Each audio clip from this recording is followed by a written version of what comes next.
Alors, du coup, moi ce soir je vais vous parler de Gravity Scooter, même si bon, ça c'est un nom, le nom du petit proto. Après, je sais pas si ça sera toujours ce nom-là. C'est quoi ça? Je sais pas. Et du coup, l'idée c'est de à la fois parler du projet et à la fois parler de qu'est-ce que c'est de faire un petit prototype de jeu quand on n'a jamais vraiment fait de game design avant, quoi, quand on bidouille un peu, ce qui est mon cas. Donc voilà, parler de ça. Du coup, qui suis-je? Je m'appelle Alexandre Lejeune, je suis designer industriel de formation, spécialisé dans le design d'interaction. Et du coup, je me suis beaucoup intéressé aux ordinateurs et comment on construit un peu le rapport entre nous et les machines à travers l'interaction, designer d'interaction. Et donc j'ai un peu bidouillé avec des ordinateurs. Je me suis notamment intéressé à processing pour apprendre à programmer. Donc j'ai fait des trucs avec des couleurs, de la musique, du design génératif. Donc ça c'est pour le petit côté un peu design et code.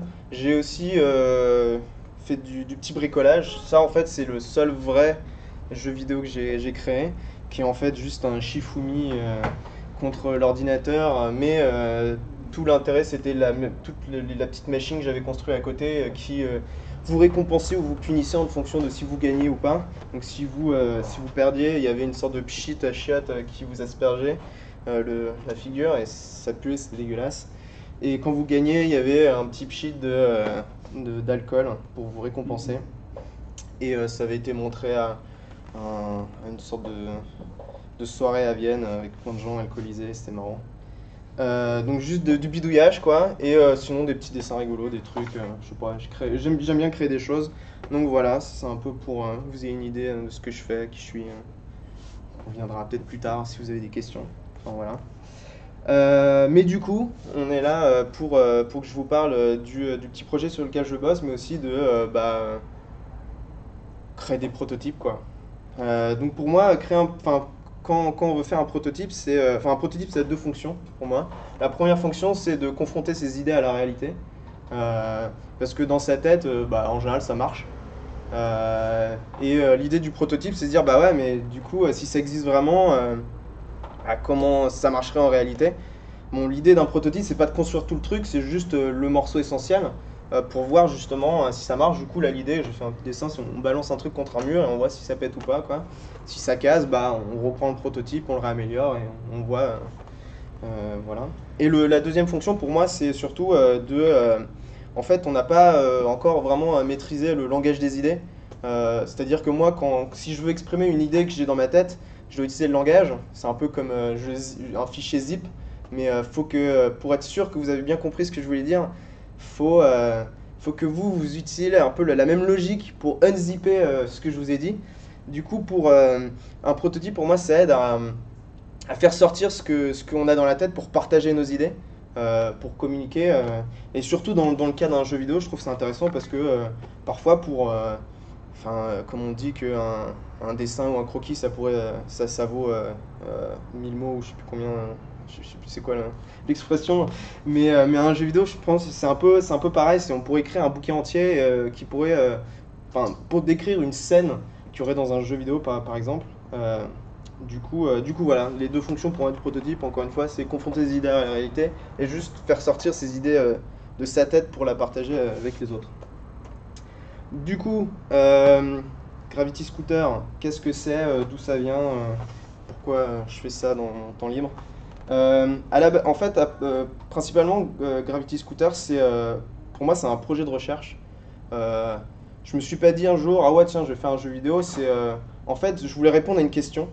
La question que je me suis posée, c'est comment on joue avec la gravité. Moi, j'aime beaucoup les sciences, j'aime beaucoup l'espace, la science-fiction.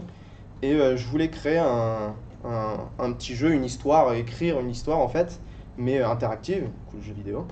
Et je voulais répondre à la question, comment finalement on joue avec la gravité. Du coup, j'ai commencé sur un petit projet de recherche. Je dis projet de recherche à chaque fois parce que, en fait, je sais pas ce que je fais.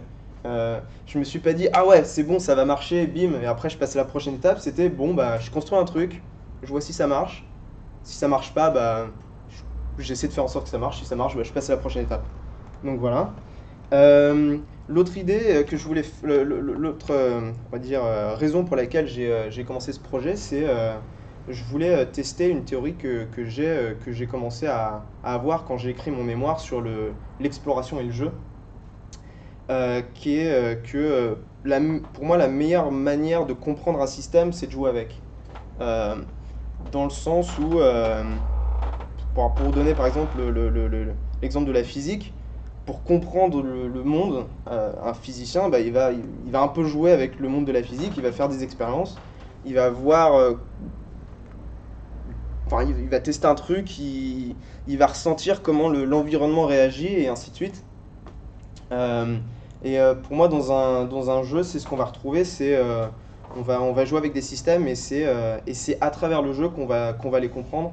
Euh, Plutôt que juste lire un texte ou regarder des images, là c'est vraiment jouer avec. Et du coup, le côté du jeu, enfin, c'est une interaction avec quelque chose, cette interaction, ça va permettre de comprendre ces concepts qui sont un peu invisibles, on n'arrive pas à les toucher, ils sont là, mais enfin, je sais pas si ce que je dis ça a du sens pour vous, mais bon voilà, du coup moi je voulais juste un peu mettre à l'épreuve cette théorie que j'avais, et puis voilà.